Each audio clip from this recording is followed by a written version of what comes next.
সব সময় দোয়া করতে হবে, আল্লাহ তুমি আমাকে কখনো অ্যাক্সিডেন্টে মৃত্যু দিও না, তুমি আমাকে কখনো খুন হয়ে মৃত্যু দিও না, আগুনে পড়িয়া মৃত্যু দিও না, পানিতে ডুবাইয়া মৃত্যু দিও না, তুমি আমাকে শুক্রবার আসরের সময় সেজদারত অবস্থায় ইমানি মুয়াদ্দান করিয়া দাও। জোরে বলেন আমিন।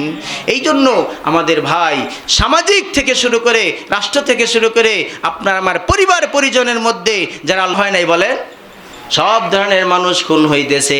ছোট নাবালক শিশু বাচ্চা বাপ মা মিলে মেরে ফেলে, চাচা আর মা মিলা মেরে ফেলে, আছে না নাই? কিছুদিন আগে ময়না হত্যা ঘটনা ঘটলো।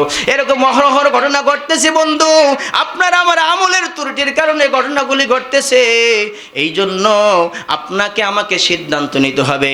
এখানে দুইটা দল হবে, একটি দল হবে জান্নাতে দেওয়ার দল, আর একটি দল হবে জাহান্নামে দেওয়ার দল। আপনি কি জান্নাতে যাবেন আপনাকে নাকি জাহান্নামে যাবেন, আপনাকে সিদ্ধান্ত নিতে হবে। ডান দিকে আপনি যাইবেন, আল্লাহর হুকুম রাসূলের তরিকায় আপনি চলবেন, আপনার জান্নাতি দল হয়ে যাইবেন। আপনি বাম পথে চলবেন, আপনি রাসূলের অনুকরণ করবেন না, খেলাফ করবেন, আপনি আল্লাহর বিরুদ্ধাচরণ করবেন, আল্লাহর নাফরমানি যারা করে তাদের দলভুক্ত হইবেন। আপনার ঠিকানা আপনি দুনিয়াতেই জাহান্নামে বানায় নিলেন। যদি কন্যা নাউজুবিল্লাহ। এই কারণে আমাদেরকে সিদ্ধান্ত গ্রহণ করতে হবে। এক নম্বরে তো আমাদেরকে দোয়া করতে হবে, দুই নম্বরকে আপনাকে আমাকে চেষ্টা করতে হবে এরকম কোনো লোকের পিছনে আমি থাকবো না যেই লোক খুন করে, হত্যা করে, ফাসেকি করে, এমন লোকদের পিছনে আমি থাকবো যেই ব্যক্তি ঈমানি হালাতে থাকে, ঈমানি হালাতে রাখে, আমলের সাথে থাকে। জোরে কোন সুবহানাল্লাহ। এই কারণে আল্লাহ পাক রব্বুল আলামিন বলেছেন, ইয়া আইয়ুহাল্লাযীনা আমানু ওয়া কুনু মা'আস সাদিকিন। হে ঈমানদার বান্দা বান্দিরা, তুমি আমি আল্লাহর উপর ঈমান আনয়ন করো এবং তোমরা নেককারদের সঙ্গী হইয়া যাও। বলেন না সুবহানাল্লাহ। এই কারণে আপনার আমার সিদ্ধান্ত নিতে হবে, আপনার আমার মুহাব্বত, আপনার আমার ভালোবাসা, আপনার আমার মিল কার সাথে হবে?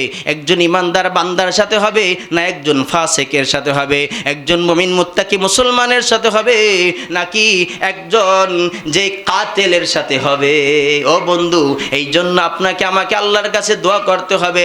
আল্লাহর হুকুম মানে না, রাসূলের তরিকায় চলে না, তাদেরকে হাত ধরতে হবে, পায়ে ধরতে হবে, বুঝাইতে হবে, সমঝাইতে হবে।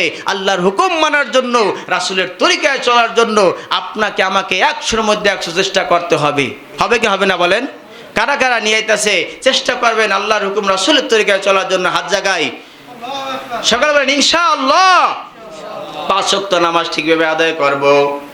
বলেন না 5 ওয়াক্ত নামাজ ঠিকভাবে আদায় করব, সন্তানদেরকে কোরআন শিক্ষা দিব এবং নিজে আল্লাহর হুকুম রাসূলের তরিকা অনুযায়ী চলব, পরিবার পরিজনদেরকে আল্লাহর হুকুম রাসূলের তরিকা অনুযায়ী চলানোর জন্য চেষ্টা করব। জোরে বলেন আমিন।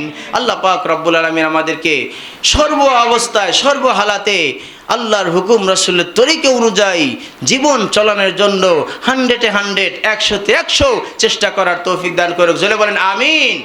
চেঞ্জ হইতে হবে কখন বলেন দি? এখন। কখন বলেন? আগে 5 ওয়াক্ত নামাজ পড়েন নাই, 5 ওয়াক্ত নামাজ ঠিকভাবে পড়ার দরকার আছে না নাই? কখন পড়বেন? এখন থেকে। কখন থেকে? আগে হাসি ঠাট্টার কারণে গালি দিয়ে ফেলতেন, ফাসেক হয়ে যাইতেন, জানতেন না, এখন জানলেন। এই গালি কি ছাড়ার দরকার আছে না নাই? এই জন্য আপনার আমার পরিবার পরিজন আত্মীয় স্বজন প্রত্যেককে আপনার যেই কথাগুলি শুনলাম আমল করতে হবে, দাওয়াত দিতে হবে। আল্লাহ পাক রব্বুল আলামিন আমাদের সকলকে এর উপর আমল করা তৌফিক